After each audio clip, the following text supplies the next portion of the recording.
안녕하세요. 네, 안녕하십니까. 비도 오고 기분도 괜히 침침한데 시장마저 좋지 않습니다. 그중에서는 오늘 저희가 시작할 때부터 NC소프트를 여쭤보신 분이 계셨는데요. 한번 이 종목에 대한 OX로 시작을 해볼게요.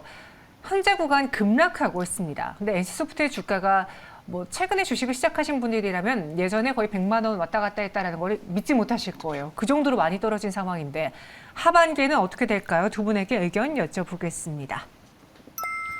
네, 아직은 기대할 만한 사항이 없다라고 해주셨는데 기성화 대표님, 네.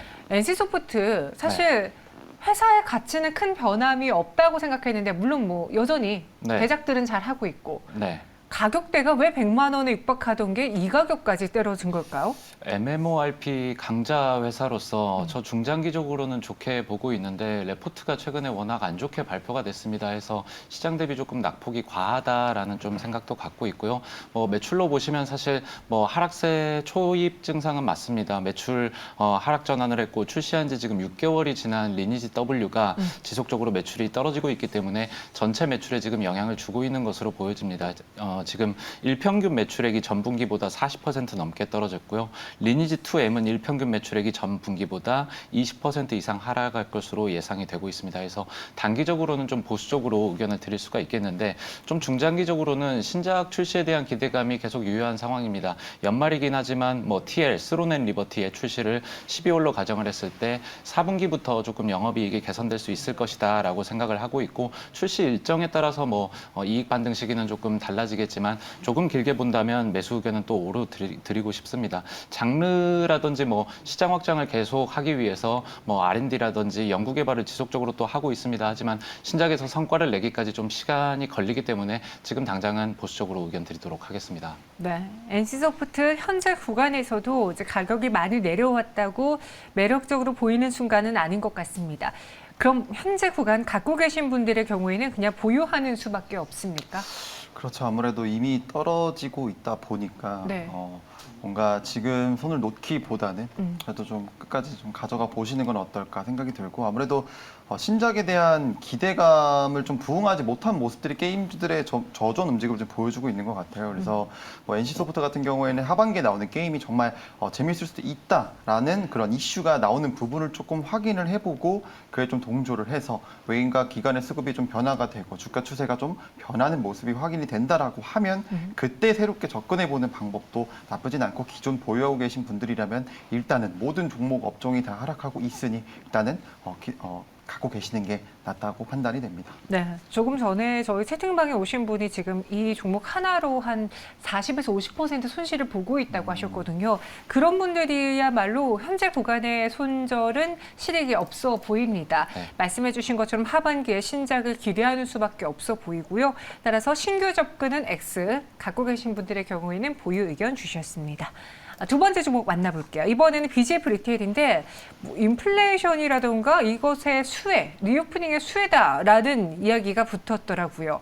오늘 장에도 상승세를 6%가량 보여주기도 했는데 BGF 리테일 두 분은 좋게 보십니까? OX 여쭤볼게요. 나뉘어졌네요. 좀 놀라신 표정인데 똑같이 X인 줄 아셨습니까? 네, 그렇죠. X에 대한 뭔가 이유가 있으신 것 같은데요. 사실 그렇다기보다는 네.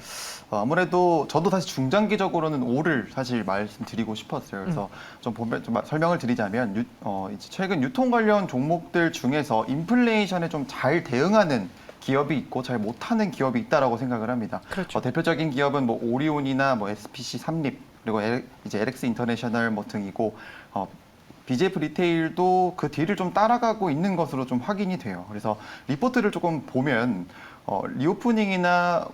리오프닝에 대한 수혜와 그리고 BGF 리테일도 그나마 인플레이션 리스크는 잘 줄여나가고 있는데 연간 실적 기준으로는 저평가 매력도 충분히 가지고 있어요. 그렇지만 업종 비교에서는 사실 좀 부족한 모습이고 차라리 오리온이나 SPC 삼립, LX 인터내셔널을 공략하는 것이 좀 더 바람직하지 않을까.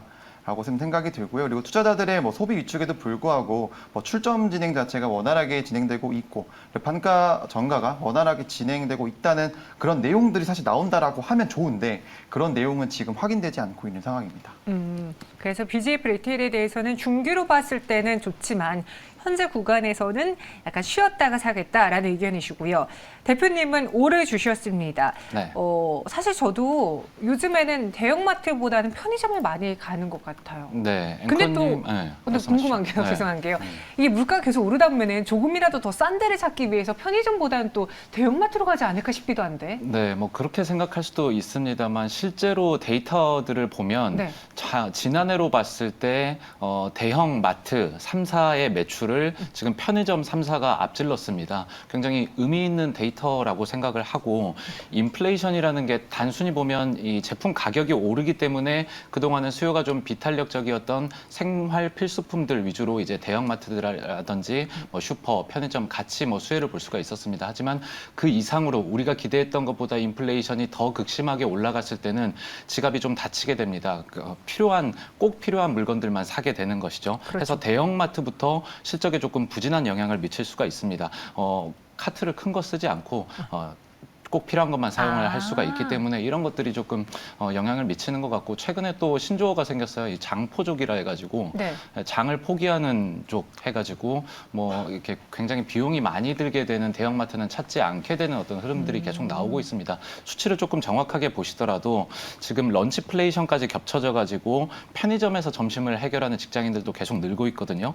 이 오피스 지역의 CU 매출을 보시면 전년 동기 대비했을 때 27.1% 도시락이 매출 성장했습니다. 삼각김밥은 28%고요. 줄김밥이 23.7%입니다. 샌드위치는 19.3%고요. 수치가 얘기해 주듯이 충분히 오피스 지역에서 뭔가 점심을 대체할 만한 것들로 편의점 수요가 굉장히 급증을 하고 있고 리오프닝에 따라서 이동 인구도 늘어나기 때문에 자연 수요도 늘어나고 있다. 점포수도 계속적으로 증가를 하고 있고 현재 차트 기술적으로도 봤을 때도 주가 대비해서 지수 대비해서 굉장히 견조한 흐름들을 보여주고 있는 것들이 조금 긍정적으로 보여서 5 의견 드리도록 하겠습니다. 알겠습니다. 다음 종목은 좀 빠르게 들어볼게요. 원숭이 도창 진단키트 모멘텀의 휴마시스가 올랐습니다. 앞서 미코바이오메드도 공약주로 나왔는데 두 분은 좋게 보시는지요? 의견 열어볼게요. 여기 휴마시스에 대해서는 의외로 두 분 모두 다 오래 주셨네요. 네. 어떤 이유 때문일까요? 좀 이것도 테마 아닌가요? 뭐 그렇기는 하지만 네. 그런 의지가 확인되는 부분이 사실 오늘 좀 나온 것 같고요. 그래서 지금 사실 방향성이 없는 장세가 되다 보니까 원자재 관련 종목이나 원숭이 도창 관련 종목들로 좀 수급이 모이고 있다라고 좀 말씀드리고 싶고요. 원숭이 도창 진단 키트를 개발하지 않겠다고 발표한 기업들이 있어서 해당 종목들은 소외되는 좀 가운데 휴마시스는 사실 원숭이 도창 진단 키트 개발에 대한 의지를 밝혀서 투자자들의 수급이 좀 몰리고 있다라고 볼 수 있습니다. 그리고 주목받기 전까지는 기간에 점진적인 매수세가 들어오고 있는데 오늘 좀 의지가 좀 확인이 되는 모습이 보여서 개인이 접근하고 있기 때문에 5를 드리지만 뭔가 큰 욕심을 중장기적, 장기적 관점이라기보다는 트레이딩 관점으로 접근하시는 것을 좀 추천을 드리고요. 일단 이슈가 확인이 되었고 개인이 접근은 하고는 있지만 시장의 방향성이 아무래도 한정적이고 추가적인 이슈가 언제 어디서 나올지 모르기 때문에 관심 종목에서 좀 지우기보다는 소액 매매 하시는 걸 좀 추천을 드립니다. 네, 휴마시스는 두 분의 표를 모두 다 받았습니다. 이외에 오늘장 봐야 되는 또 마지막에 살만한 종목은 무엇이 있을지 마감에 산다 키워드도 보도록 하죠. 젊은이의 견제랑 콘텐츠계의 큰 형님이라고 했습니다. 여기는 누가 봐도 콘텐츠인 것 같고 젊은이의 견제, 어느 섹터입니까? 언어 유희를 좀 활용을 해봤고요. 네. 사실 자동차.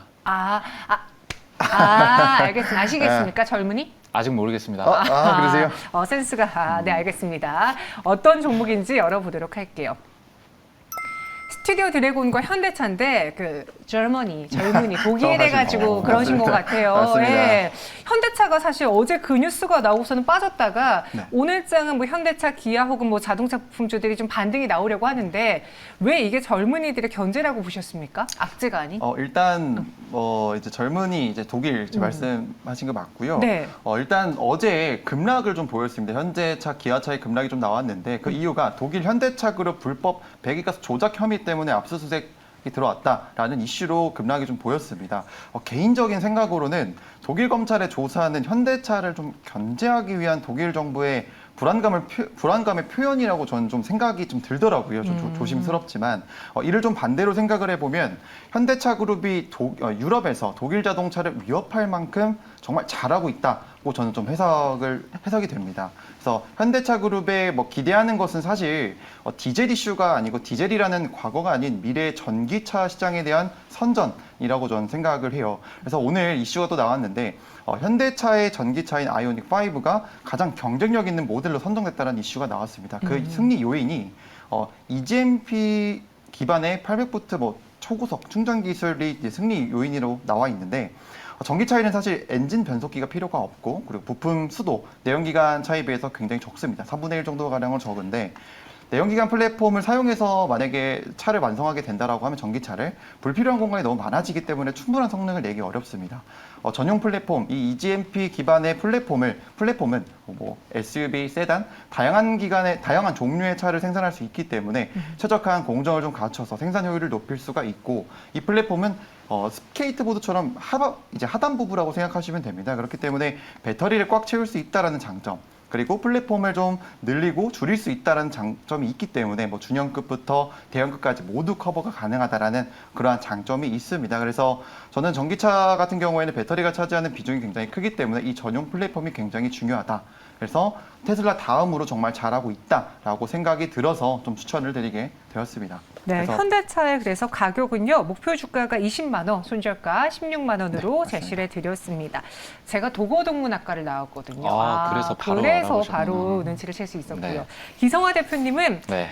콘텐츠계 큰 형님이라고 해서 저도 사실 스튜디오 드래곤을 예상을 하거나 아니면 네. CJ ENM이겠거나 네. 싶었어요. 네. 스튜디오 드래곤 오늘 갖고 오신 이유는요? 네, 스튜디오 드래곤 올해 이제 미디어 컨텐츠 산업들이 최근에 조금 외부적인 요인으로 조정을 조금 깊게 받았습니다. 넷플릭스 쪽부터 이제 가입자 수들이 조금 급격하게 줄어들게 되면서 조정을 좀 크게 받았었는데요. 사실 뭐 OTT 업체들이 넷플릭스만 있는 것은 아니고 또 OTT 업체들 보시면 넷플릭스는 국내로 또 1억 달러 또 투자를 하게 되면서 우리 정부의 또 지원을 받아서 또 들어온 것들도 있기 때문에 조금 중장기적으로 좋게 봐도 될 것 같습니다. 최근에는 뭐 밸류에이션에 대한 디레이팅은 이루어졌지만 다시 한번 좀 다시 살펴보게 된다면 2분기부터 OTT 넷플릭스 외에도 디즈니 플러스 그리고 쿠팡 플레이, 애플 TV 플러스 등 추가 플랫폼을 다각화했기 때문에 판매 채널이 늘어나면서 여기에 따른 레버리지 수익 기대해 볼 수가 있을 것 같고 하반기로 넘어갈수록 텐트폴 작품들에 대한 방향 기대감이 계속 유효한 상황입니다. 올해 2분기 매출액 보시더라도 전년 동기 대비해서 46.1% 성장을 했고요. 영업이익도 91.7% 예상이 되고 있습니다. 올해 연간 33편 이상 정도가 방영이 될 것으로 예측이 되고 있는데 평균 대비했을 때 25편이라는 것을 고려해보면 올해 굉장히 많은 편수들이 늘어날 것이고 최근에 글로벌 경쟁력을 갖추기 위해서 해외 시장을 계속 진출을 하고 있습니다. 미국 현재 스튜디오를 차려서 뭐 글로벌 제작 시스템이라든지 이런 프로세스를 만들어가는 어떤 DNA들을 계속 이식을 받고 있고 K 컨텐츠가 뭐 기존에 뭐 한때 열풍으로 조금 움직였다라고 생각할 수도 있겠지만 앞으로 어떤 주류 장르로 자리매김할 수 있게끔 동사가 굉장히 노력을 많이 기울이고 있다라는 부분들을 보시면 좋겠습니다. IP 활용을 계속 적극적으로 하고 있습니다. 일본 쪽 IP 시장에도 진출을 할 거고요. 243조 원 규모의 일본 컨텐츠 시장도 공략을 하고 있기 때문에 지켜보시면 좋겠습니다. 주가 가격 전략 한번 보시더라도 과거에 조금 바닥을 조금 만들었었습니다. 총 3번의 어떤 바닥을 확인하는 작업이 있었고요. 해당 가격대가 6만 원 초반대입니다. 해서 손절 라인을 한 6만 2천 원 정도로 잡아주면 좋을 것 같고 지금 주봉상으로 보시게 됐을 때 아직은 이평선 배열, 역배열이 유지되고 있지만 돌파 시도 흐름 매수세들이 꾸준히 들어오고 있는 상황입니다. 해서 목표가는 1차적으로 하단 박스권 9만 원대로 만들고 9만 원으로 설정을 하고 2차적인 목표가는 뭐 증권가에서 11만 원, 13만 원까지도 되어 있는데 해당 부분까지 보시려면 조금 더 길게 보셨으면 좋겠다라고 정리 드리겠습니다. 매수는 종가에서 하시면 되겠습니다. 네, 오늘 종가 매수 목표 주가는 9만 원, 증권가에서 말하는 11만 원의 목표 주가는 시간이 좀 걸려 보인다, 네. 필요해 보인다 이야기해 주셨어요. 마지막으로 동시효과 구간 분위기를 보겠습니다. 코스피, 코스닥 모두 2%대 하락을 동시효과 구간에서는 나타내고 있습니다. 2329선까지 내려와 있는 상황이고요. 코스닥은 2% 넘게 하락하면서 745.5포인트 지나고 있습니다. 오늘 외국인과 기관의 동반 매도가 나오고 있고 어제 샀던 연기금은 매도합니다. 마감 동시효과 함께 하셨습니다.